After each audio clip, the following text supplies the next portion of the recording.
in this world, it's so difficult to differentiate between the truth and the falsehood. But it's even more difficult to understand the ultimate from the transient or from the transitor. So when we look at spirituality, we want to understand something logically.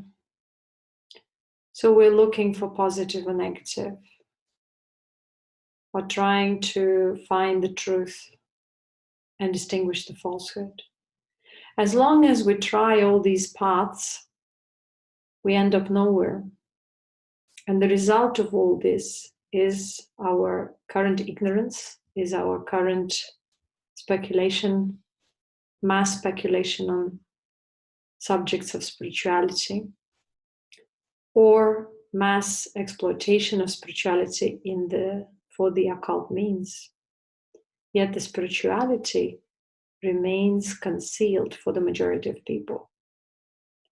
We talk about stillness of the mind, we talk about mindfulness, we talk about all kinds of meditations, yoga, yet no one is able to meditate.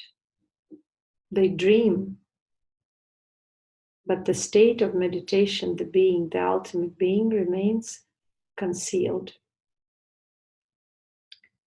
And it's because to talk about something which is beyond truth or falsehood is very hard. It's about experience. So when people talk about stillness of mind, yet are not able to maintain the stillness as a part of their being or as their being, they remain anxious, ambitious, judgmental, overly creative, overly compassionate, overly hysterical. And perhaps it's very easy to find or notice distortions of the negative nature in one's being, because if you become aware of self, you realize that certain waves that arise on the space of self are of a negative nature, because you aspire to be positive. But spirituality is not about positivity or negativity. Because true spirituality does not go into the separation of the flow of life or the flow of existence. It looks into life through the transcended being. Thus, for the transcended being, there is no such a thing as good or bad or evil or divine or mindful, not mindful, or positive or not positive. Everything can be anything. But in the space of self that is equanimous, everything subsides. So no phenomena appears as this or that.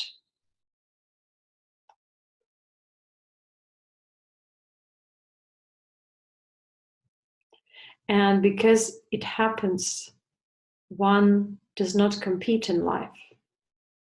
One emanates and lives like everyone else, but with a different perspective. If one needs to eat, one eats. If one needs to sleep, one sleeps. If one needs to do household chores, one does. But there is no hysterical attitude. There is no desire to be anyone or anything. Because this desire is the sign of lack of refinement and integration within. You may experience some blissful being, you may experience equanimity, but your posture, your eyes, your face, your body is the fruit of your consciousness. So it will manifest what it is outside, outwards. If you want to be a teacher, if you want to be a healer, you want to be whoever, no matter what titles you create, no matter what kind of dressing you have, no matter how beautiful or ugly you will appear, it doesn't matter, because your inner being has to shine through. If you are talking about stillness of mind, if you're promoting stillness, if you are talking about meditation, if you're trying to teach anyone about anything, be that what you're teaching, and don't teach it. Let it be your emanation, like your extension, like a rose which has the fragrance, which is a part of it, yet which emanates as if independently. So that emanation is the being of yours. If you talk about awakening, refinement, greatness, light body, meditation, samadhi, but you're not able to be still and maintain the stillness within yourself, when you talk, you're nervous, you're anxious, you try to prove, you try to disapprove, you try to talk about others, you try to look for falsehood or flaws in others, you try to create superiority or inferiority in whichever way, then it means you haven't really established yourself in equanimity, even if you tasted that. Because if you are the teacher of stillness, if you are the teacher of that which you're talking about, you have to be able to transmit that to others so that others plunge into that stillness with you. If others are not able to experience that through your talk and see only anxious movements and desire to prove one's righteousness, that teaching is distorted, and people who understand it refuse to see these distortions. So like attracts like in this case. When we talk about stillness,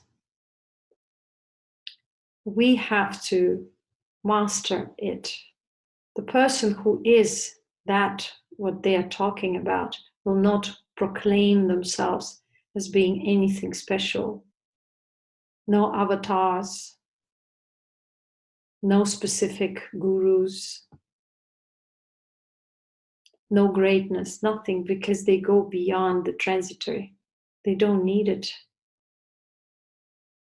They are the flow, they are the existence, they are life.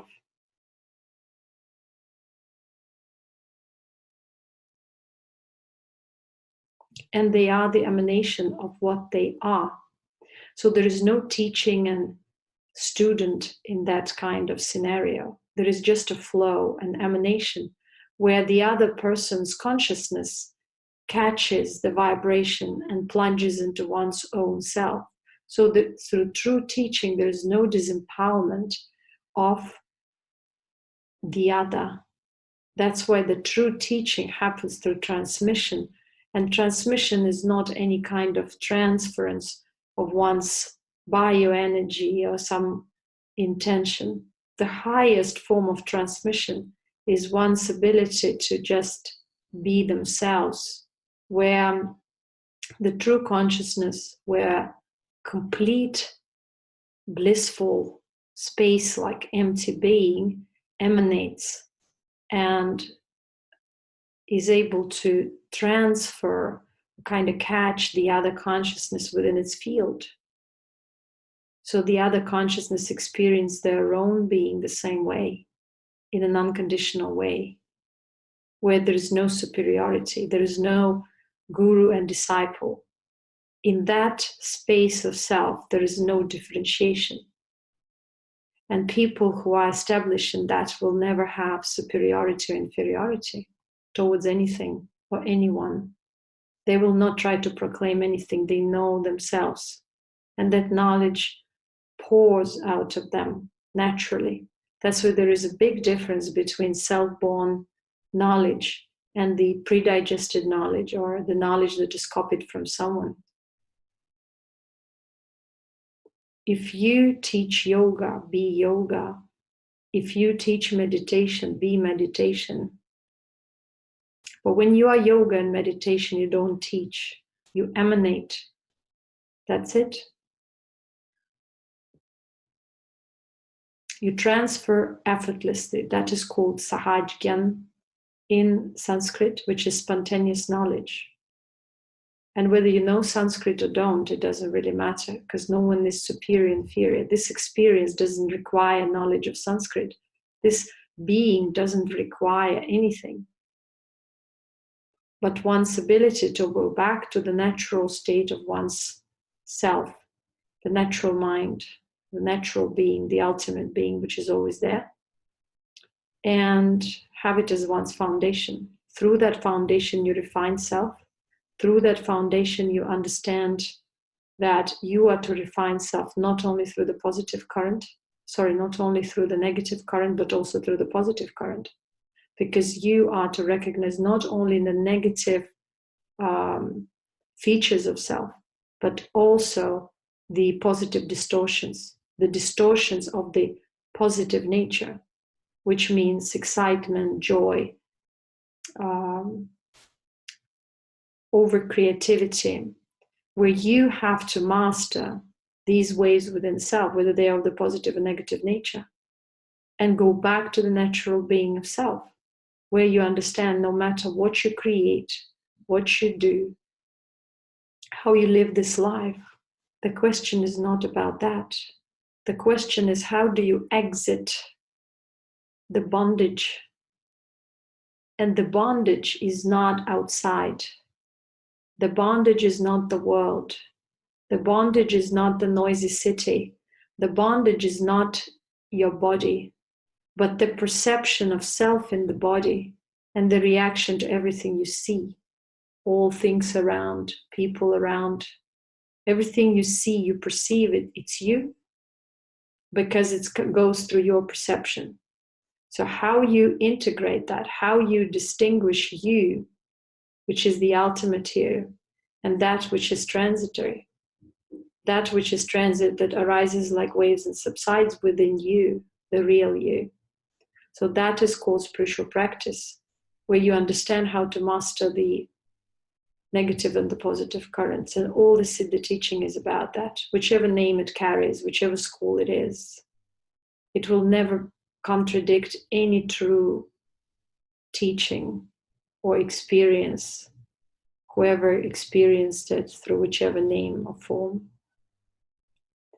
And if you want to experience self as an unconditional being, you don't need to do anything specific. You don't need to bend yourself. You don't need to torture yourself to abstain from anything. You have to stand there in the midst of the world as this world appears for you and perceive it and see. But before you perceive and see, you have to awake to the ultimate, to that ultimate natural awareness of self. And through that, you will be able to refine self.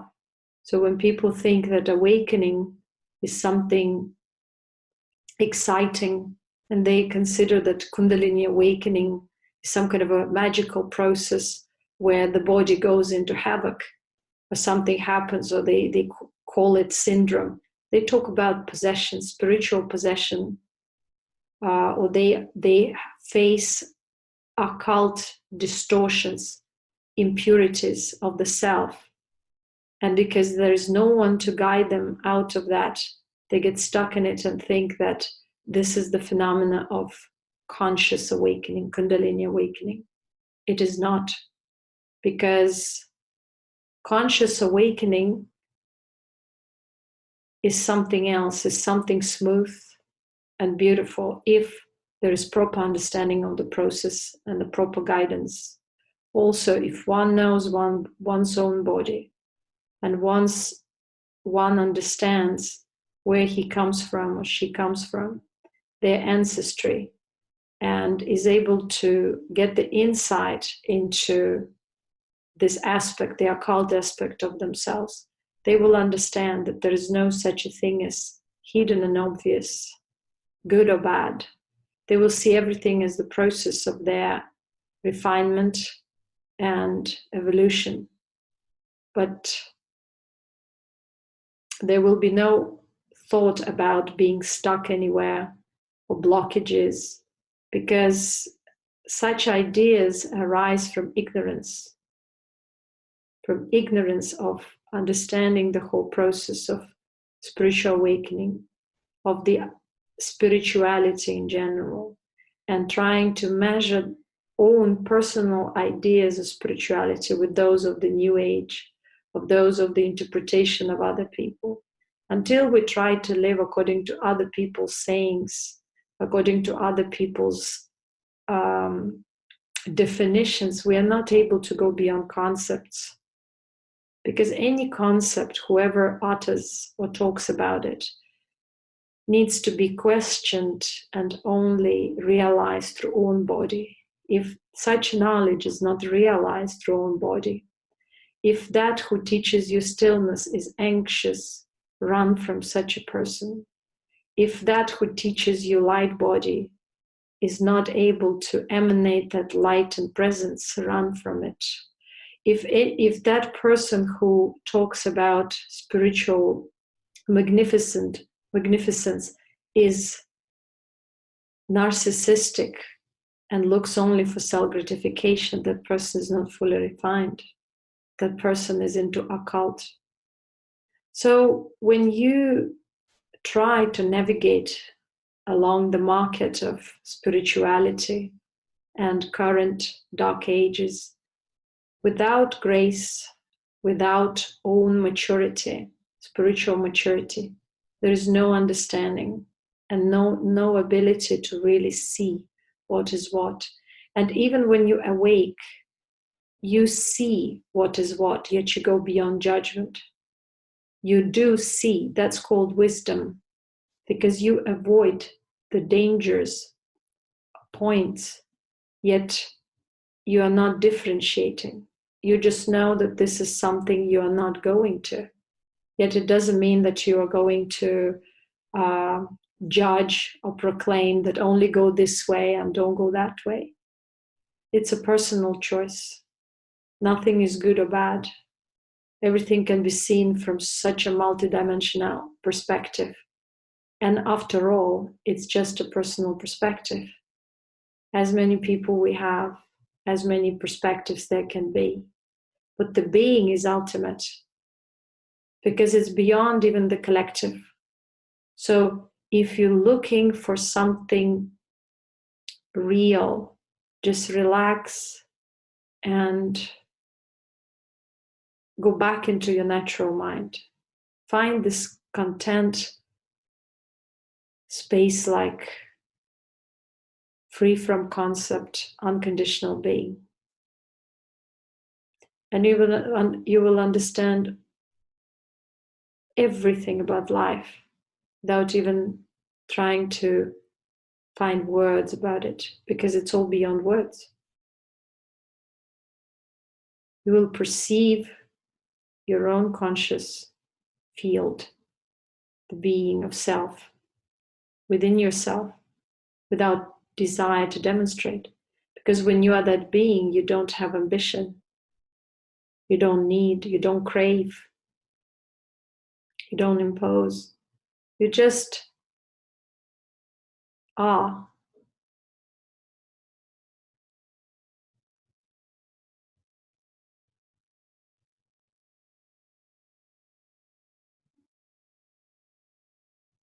You're absorbed into your natural self.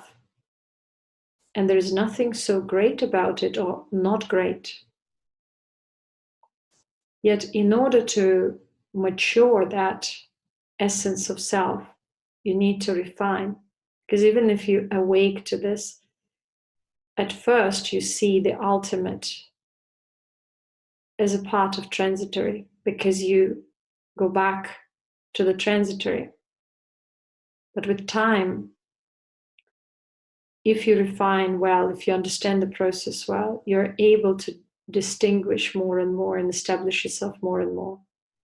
And this way your body enlightens too, so that process is also called sometimes by other people like shaping of your, or maturing your light body, your diamond essence, whatever that is. The words don't matter. It starts transmitting itself effortlessly. It doesn't need anything. It's there. The one who becomes aware of it becomes aware. Those who don't become aware of it, they don't. And this is it.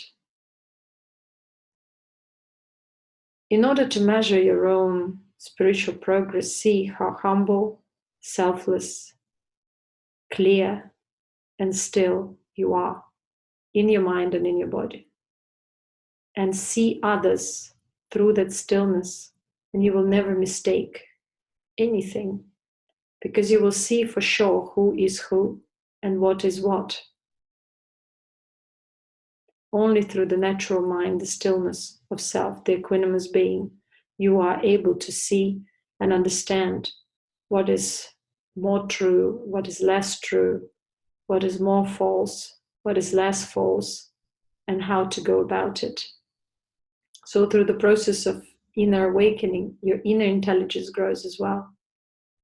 And you stop going or gliding along the surface, but trying to find the best medicine, the best exercise, the best teacher, because you realize that you have to go back to your own power,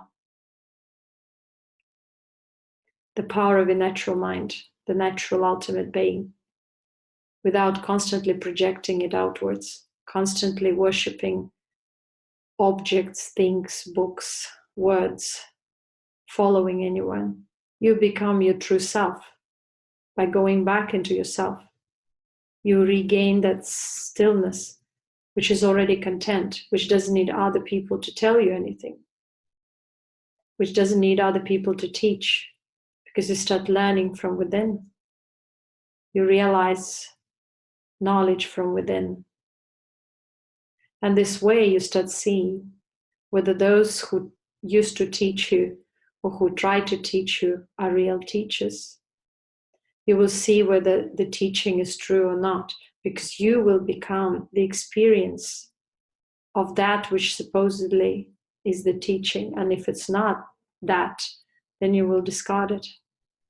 Because the only way to measure true teaching is through experience. If you're not able to experience and maintain that experience, and then refine through that experience so that that experience becomes your actual self, you realize that it's not an experience, it's actually me, then that is something still transitory. If that experience that you have is not becoming your being, is not pulling you out of illusion, doesn't disillusion you in general, and doesn't make you sharper, clearer, more blissful, more radiant, more intelligent, wiser, and healthier, then that path is not the path of yoga, is not the path of enlightenment, is not the true spiritual path.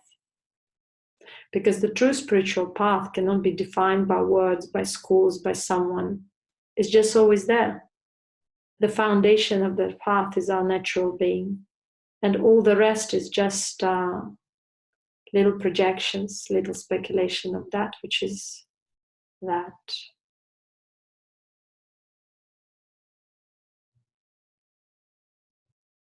May all find the path within and empower themselves through the path, yet realize that they're the part of the collective and they can never be separate, superior or inferior. That is the way to measure your spiritual progress. Simplicity, selflessness, humility, and clarity, brightness, radiance, inner beauty, knowledge, and stillness.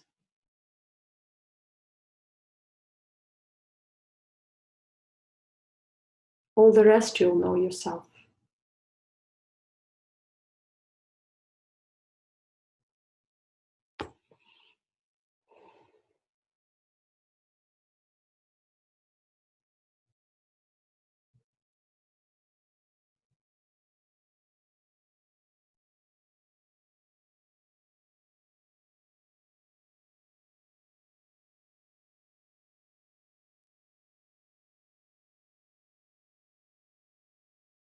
True spiritual masters were never a part of a mainstream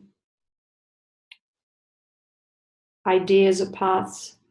They were on their own, knowing what they are and how they reached there. True master is beyond jealousy, beyond comparison. True masters never try to establish their superiority. True masters never understood how the world actually gets into the misery, yet they knew each and every point of this world. And they knew also that no matter where you get, it's a part of your choice, it's a part of your distortion. If you manifest something which is not true, it's because you want to see the truth through that which is not true. That's why true masters didn't actively interfere. They didn't try to force others to believe in them or to think that they are great or not great.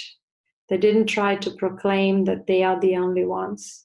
They didn't try to recruit people to be around them, to worship them, to see them as greater than the others, because true masters were balanced. They were still. If they talked about stillness of the mind, they were that stillness of the mind.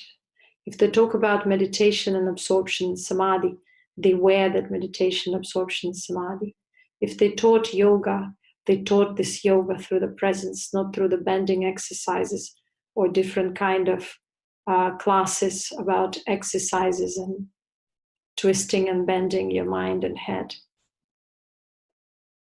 If they talked about inner mastery of energies, they didn't teach breathing exercises, because they know that if they give the experience of the self and the ultimate, and the absorption becomes the experience of the other person will experience naturally subtle breath, inner being, without exercising anything or practicing anything.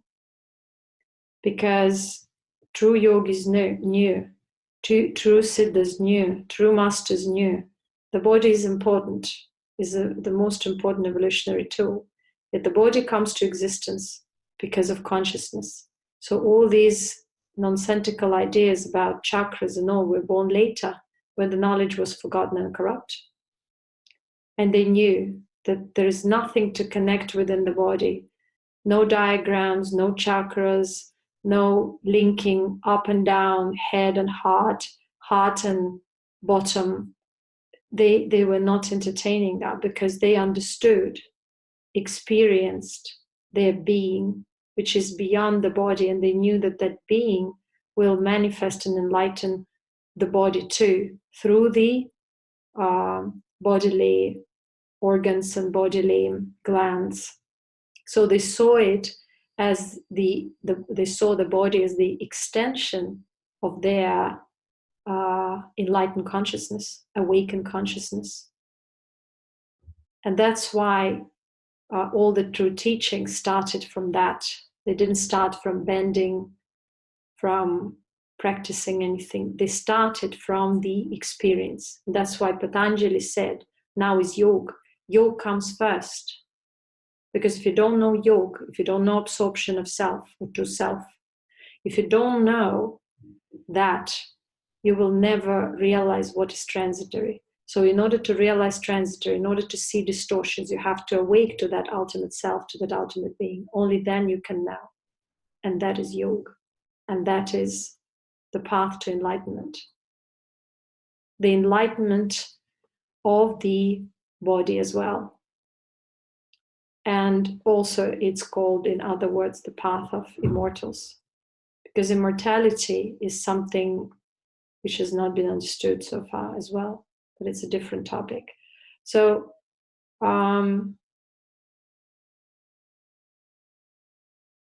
aspire to that which is subtle. Awake to that which is subtle and bring it and integrate with that which is grass. That's so simple.